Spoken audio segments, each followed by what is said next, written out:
Now, where are we? Chapter 3. Last time we discovered the story of that crazy Japanese general who fought for around 30 years on the order of his Japanese emperor. And the chapter was entitled "You're Not." No, it was "You're Not." No, no, no, not that one. The value of suffering. I think that was on the value of suffering. Yes. Okay, so let me. Yeah. We did all of this, and I love the sound of these pages. It's like little ASMR experience, right? When I do this with those pages. Yep, the self-awareness onion. Yes, we are here. Okay, let's continue. Most self-help gurus ignore this deeper level of self-awareness as well. Okay, let me read the previous one so that the continuation is ensured. For many people, this passes as okay, still previous. Okay, we speak of why questions, why like this, why like that, okay? And let's continue from here. Most self-help gurus ignore this deeper level of self-awareness as well. They take people who are miserable because they want to be rich, and then give them all sorts of advice on how to make more money, all the while ignoring important values-based questions. Why do they feel such a need to be rich in the first place? Okay? How are they choosing to measure success or failure for themselves? Is it not perhaps some particular value that's the root cause of their unhappiness and not the fact that they don't drive a Bentley yet? Okay, these questions are very interesting. So I'll just answer them for myself during the live, and I invite my viewers to do the same in the comment section so that we get more value from the book, okay? Just instead of reading it and being just takers, consumers, let's think over these questions. So yeah, I want to earn good money. I want to be maybe not rich, but very materially well. Maybe even, I don't know, I'd use the word wealthy. For some reason, the word rich isn't attractive to me. So why do I want that? Because I want comfort. I want... Yeah, Joshua. See, I said comfort and Joshua wrote comfortable. Exactly. The same point, Joshua. Yeah. And I invite you guys to give me likes also, okay? Yes, so follow Joshua and give me your reasons. So why do you want to be rich? I want comfort. I want positive experiences like good food. If I don't have a partner, if I'm lonely, with money, wherever it is legal, I could even invite an escort, or even buy myself some sort of money-based, maybe no strings attached relationship, which can be also efficient, right? So yeah, money can give me good food, good emotions, good feelings, yeah. Thank you for the like, the one person who did it, thank you. Hola, Victor, hola. So yeah, that's my question. The answer to this question is comfort, feeling good, trying new things. Yeah, having my own maybe house or apartment or both. It's not even about the ownership, but well, with ownership you don't have to pay your monthly rent, and it's much cheaper. Yeah, if you're the owner. So for those reasons.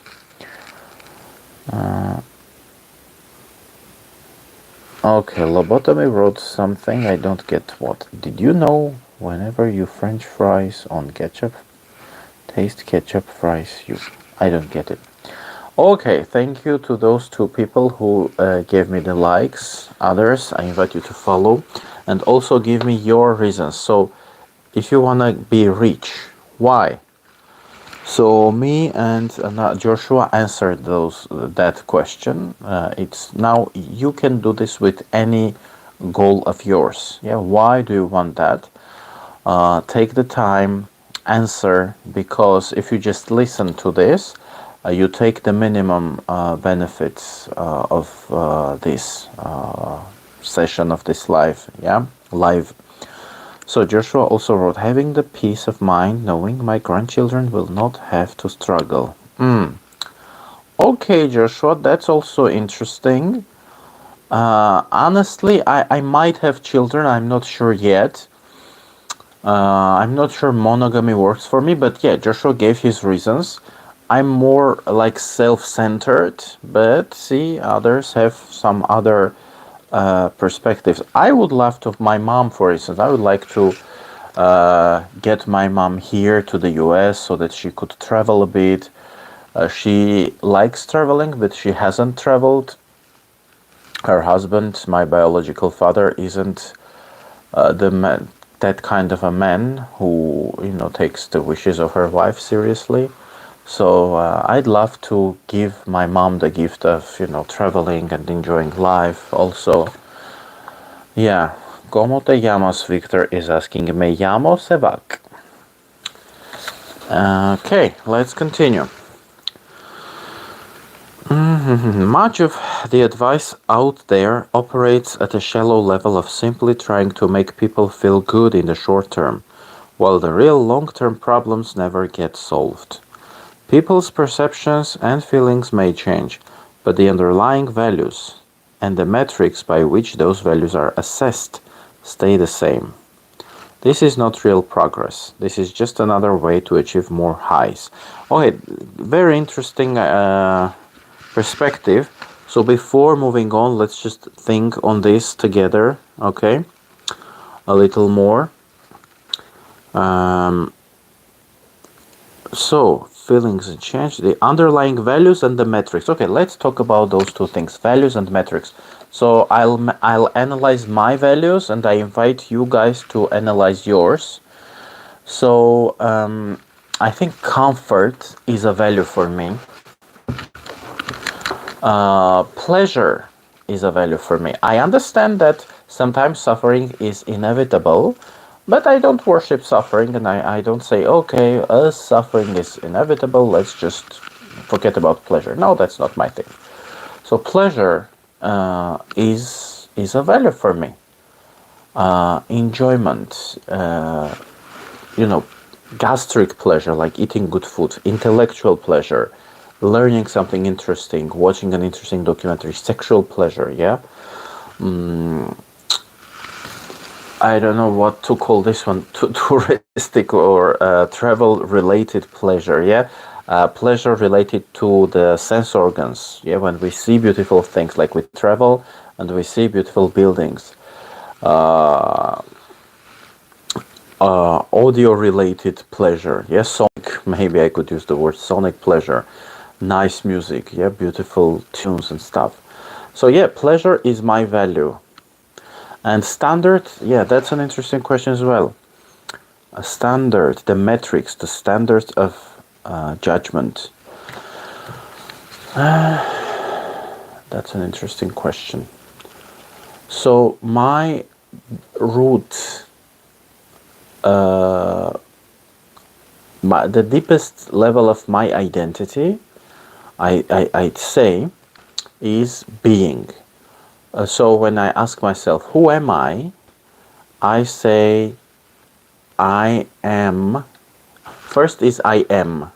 Yeah. So that sense of existence. For me, the word organ, I said this in my previous lives. Organ is a Greek word, organon, in Greek, which means tool. So all the organs are tools. My mind, my brain and mind are also tools. So I am life, yeah, and life uses these tools So for what? For self-discovery, for self and for exploration in general. Yeah. So my standard of judgment arises from being. Living, yes, that's my core essence, yeah, living being. And then consciousness, like how I experience that. I can experience that also with my eyes closed, when my mind is silent, during meditation, for instance. So I can still be silent and exist. I can be in the state of dreams and exist and experience those interesting dreams. So my standard of value arises from life itself, living. And what's the purpose of life? Is to be, is to live, is to experience itself in all those different ways. Like nature does that, yes? So on Earth, when we look around, let's say we have the concept of a tree. Nature didn't create just one type of tree, yeah, and you couldn't say this is the only right tree form, yeah, or the only right tree is like the oak shape, yeah. So nature creates different types of trees, plants, humans, races, planets, stars. So the closest synonym to the word life is diversity. You know, existence, life, existence, diversity, they are very interrelated. So my standard of judgment arises from there. So what is good for me is that which contributes to my existence, one, and that which makes my existence more joyful, more enjoyable. So that and two, those two important things. So based on this, if we reverse, so what would I be turned down? What would turn me off? Yeah, what would be threatening to me is whatever doesn't support my being, my life, whatever threatens me as a living creature, and also based on my identities. Yeah, I'm a gay person, so if I know that there's a death sentence for gay people in Israel, Saudi Arabia, they kill gay people in Palestine, etc., I would stay away from those places. Yeah, I do stay away from such places. So I did my analysis. So and I'm doing this for myself, for my personal development, personal growth, and to help you guys. So take your time, because if you don't do it now, most probably you will not do it afterwards. At least Joshua was, he answered the previous questions. So Joshua, if you're here, you can take your time. If you don't write it in the comments, that's okay.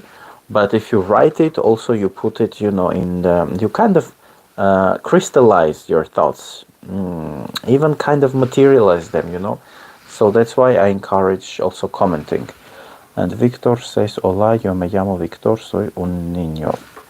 Okay, whatever. Tú debes dormir. But I think these guys are just trolls. Okay.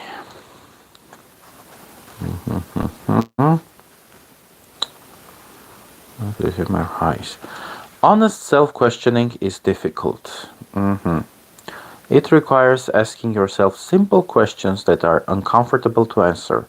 In fact, in my experience, the more uncomfortable the answer, the more likely it is to be true. All right, yeah.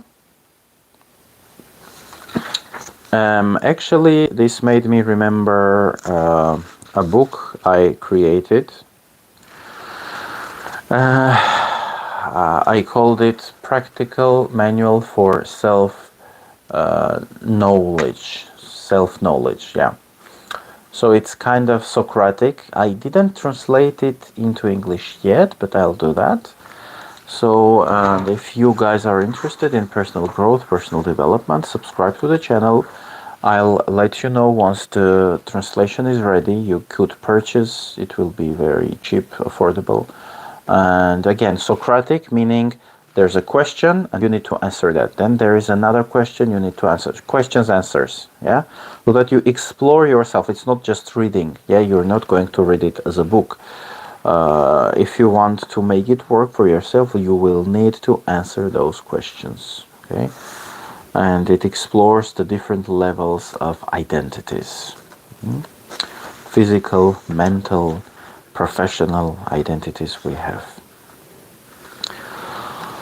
And again, he says, honest self-questioning is difficult. So I wrote that book, that little short manual to help people, to help people ask the right questions, to explore their identities in a meaningful way.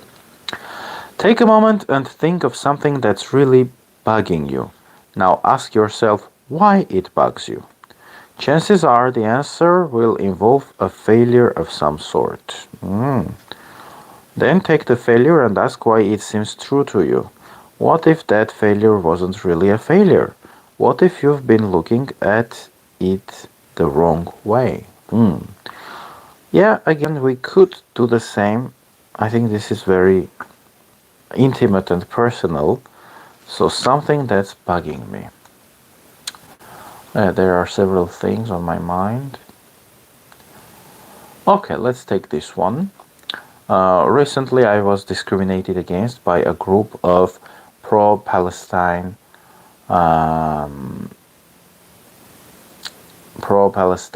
drag queens in my country, the Republic of Armenia. And I didn't like it.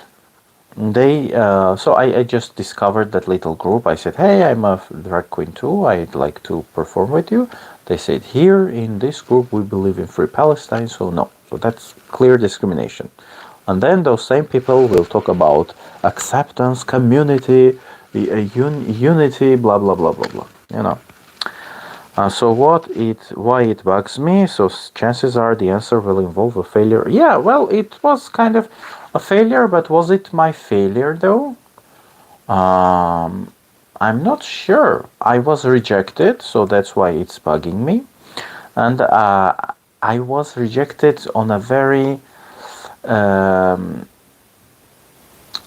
dishonest, unfair basis. Not because I was a bad performer, not because I did something wrong, but because of my political and ideological stance. You see?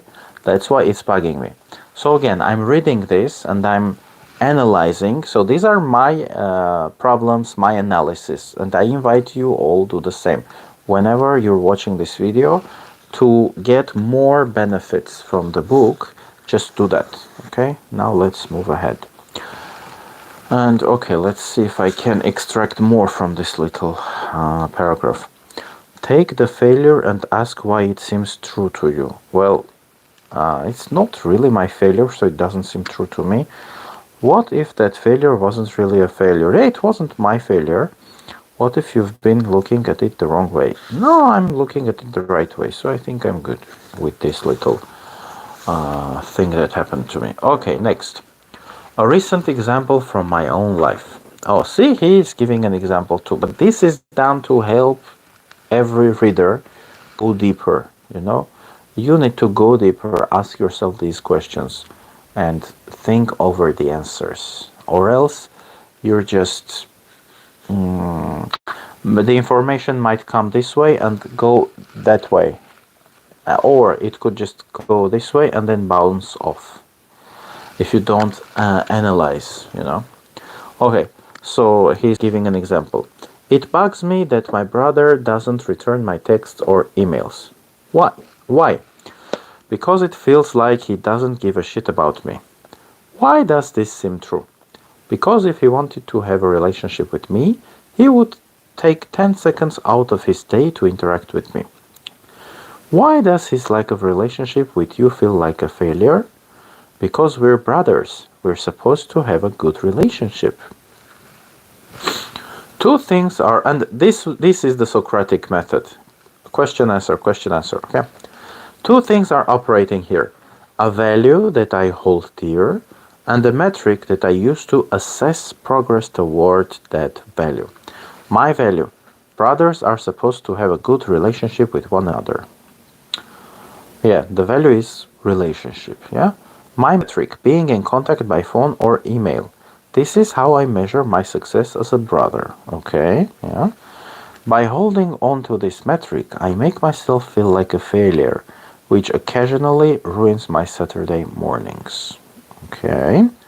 We could dig even deeper by repeating the process. Why are brothers supposed to have a good relationship?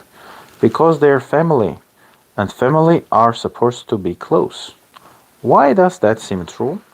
Because your family is supposed to matter to you more than anyone else. Why does that seem true? Because being close with your family is normal and healthy, and I don't have that. In this exchange, I'm clear about my underlying value, having a good relationship with my brother. But I'm still struggling with my metric. I've given it another name, closeness, but the metric hasn't really changed. I'm still judging myself as a brother based on frequency of contact and comparing myself using the metric against other people I know.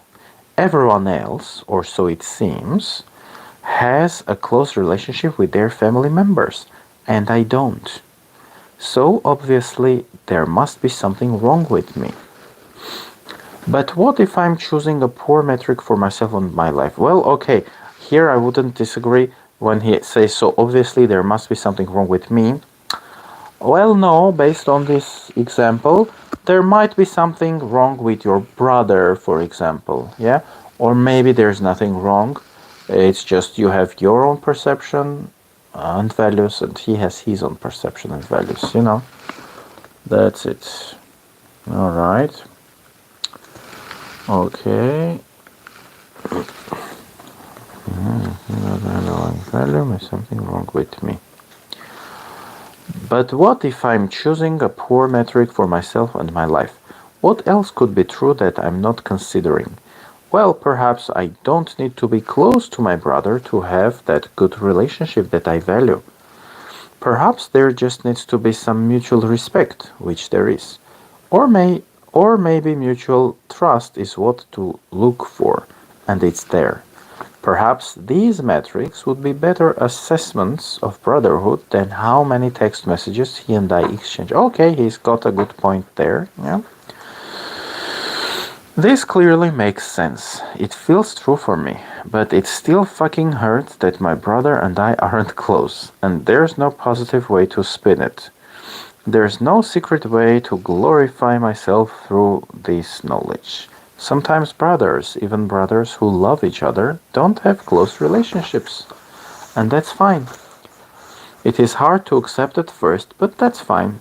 What is objectively true about your situation is not as important as how you come to see the situation, how you choose to measure it and value it.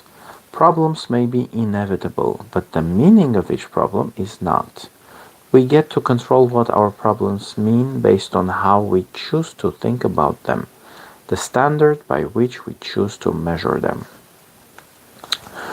Alright, the next subheading in the third chapter is called Rockstar Problems.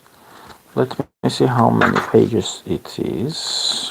1, 2, 3. Okay, it's and then the next one, shitty values.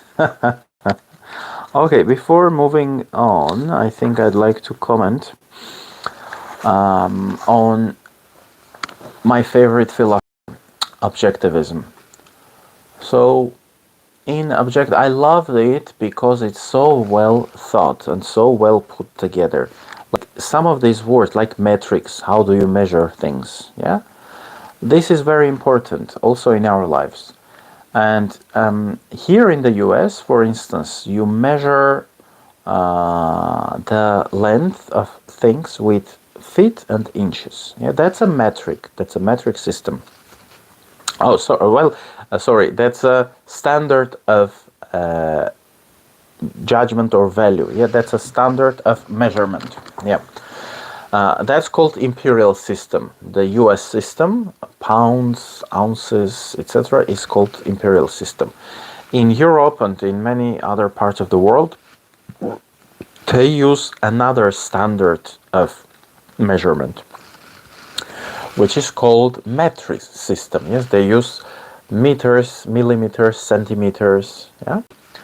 So before you proceed to measure something, you need to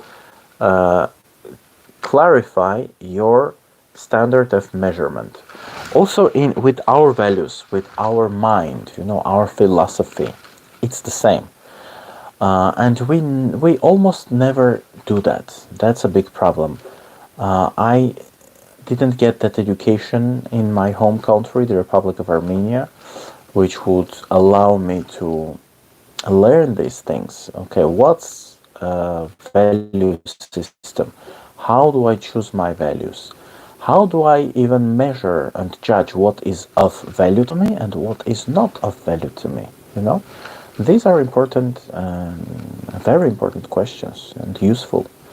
So in objectivism, when you read some of Ayn Rand's books, it sometimes might be heavy because she's very technical.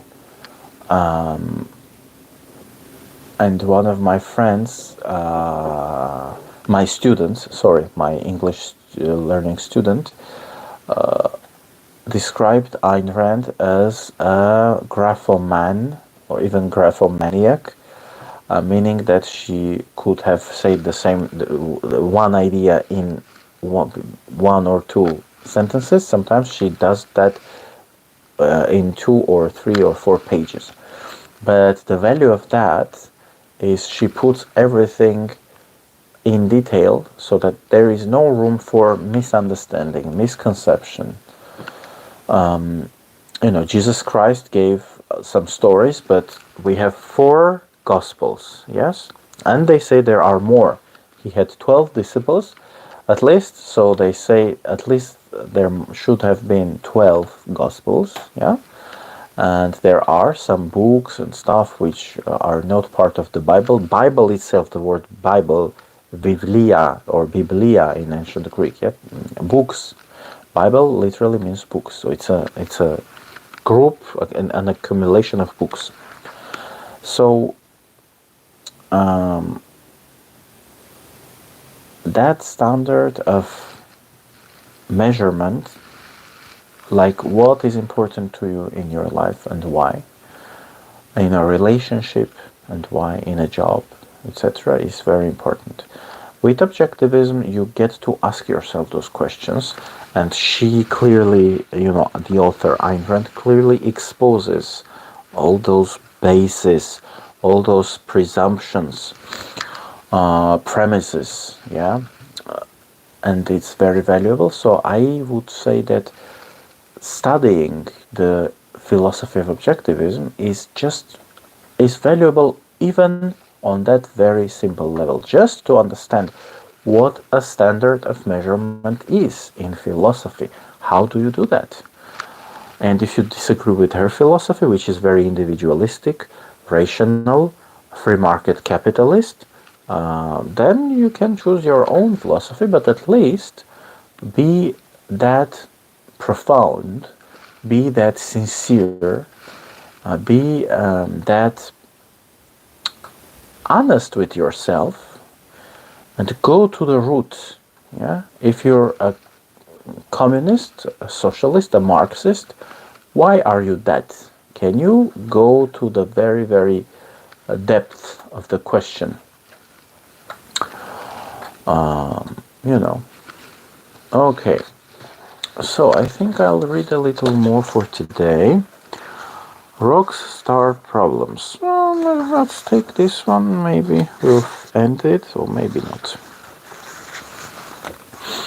In 1983, oh yes, I forgot to mention, one of the things I teach is philosophy, and I have an online course on philosophy, which I entitled it Introduction to Practical Philosophy.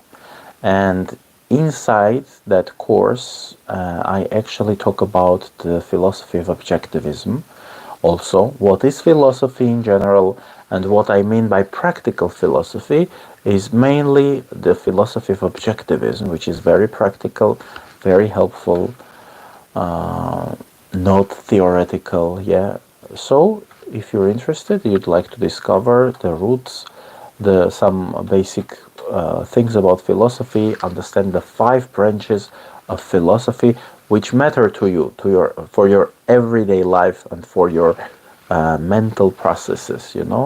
You could purchase this course, and there are a few lessons which are available also for free. So you're welcome to check that out. In 1983, a talented young guitarist was kicked out of his band in the worst possible way. The band had just been signed to a record deal, and they were about to record their first album. But a couple days before recording began, the band showed the guitarist the door. No warning, no discussion, no dramatic blowout. They literally woke him up one day by handing him a bus ticket home. As he sat on the bus back to Los Angeles from New York, the guitarist kept asking himself, "How did this happen? What did I do wrong? What will I do now?" Record contracts didn't exactly fall out of the sky, especially for raucous, upstart metal bands. Had he missed his one and only shot? But by the time the bus hit LA, the guitarist had gotten over his self-pity and had vowed to start a new band. He decided that this new band would be so successful that his old band would forever regret their decision. I like it. He would become so famous that they would be subjected to decades of seeing him on TV, hearing him on the radio. But the thing is, with this book, maybe the ending of this story is not what you'd expect. So let's discover it. Hearing him on the radio, seeing posters of him in the streets and pictures of him in magazines. They'd be flipping burgers somewhere, loading vans from their shitty club gigs, fat and drunk with their ugly wives, and he'd be rocking out in front of stadium crowds like live on television. He'd be bathed in the tears of his betrayers, each tear wiped dry by a crisp, clean $100 bill. Okay. And so the guitarist worked as if possessed by a musical demon. He spent months recruiting the best musicians he could find, far better musicians than his previous bandmates. He wrote dozens of songs and practiced religiously. His seething anger fueled his ambition. Revenge became his muse. Within a couple years, his new band had signed a record deal of their own. And a year after that, their first record would go gold. Wow, okay, cool. The guitarist's name was Dave Mustaine, and the new band he formed was the legendary heavy metal band Megadeth. Megadeth would go on to sell over 25 million albums and tour the world many times over. Today, Mustaine is considered one of the most brilliant and influential musicians in the history of heavy metal music. Wow. Unfortunately, the band he was kicked out of was Metallica, which has sold over 180 million albums worldwide. Metallica is considered by many to be one of the greatest rock bands of all time. And because of this, in a rare intimate interview in 2003, a tearful Mustaine admitted that he couldn't help but still consider himself a failure. Oh. Despite all that he had accomplished, in his mind he would always be the guy who got kicked out of Metallica. We're apes. We think we're all sophisticated with our toaster ovens and designer footwear, but we're just a bunch of finely ornamented apes. And because we are apes, we instinctually measure ourselves against others and vie for status. The question is not whether we evaluate ourselves against others. Rather, the question is by what standard do we measure ourselves? Dave Mustaine, whether he realized it or not, chose to measure himself by whether he was more successful and popular than Metallica. The experience of getting thrown out of his former band was so painful for him that he adopted success relative to Metallica as the metric by which to measure himself and his music career. Yeah, it makes these stories are very valuable actually, you know. So if your measurement and if you do this, compare yourself to others, you might always be a loser because someone might be more successful than yourself, you know. This is very interesting. I think I'll read a little more. Yeah. Despite taking a horrible event in his life and making something positive out of it, as Mustaine did with Megadeth, his choice to hold on to Metallica's success as his life-defining metric continued to hurt him decades later. Despite all the money and the fans and the accolades, he still considered himself a failure. Now, you and I may look at Dave Mustaine's situation and laugh.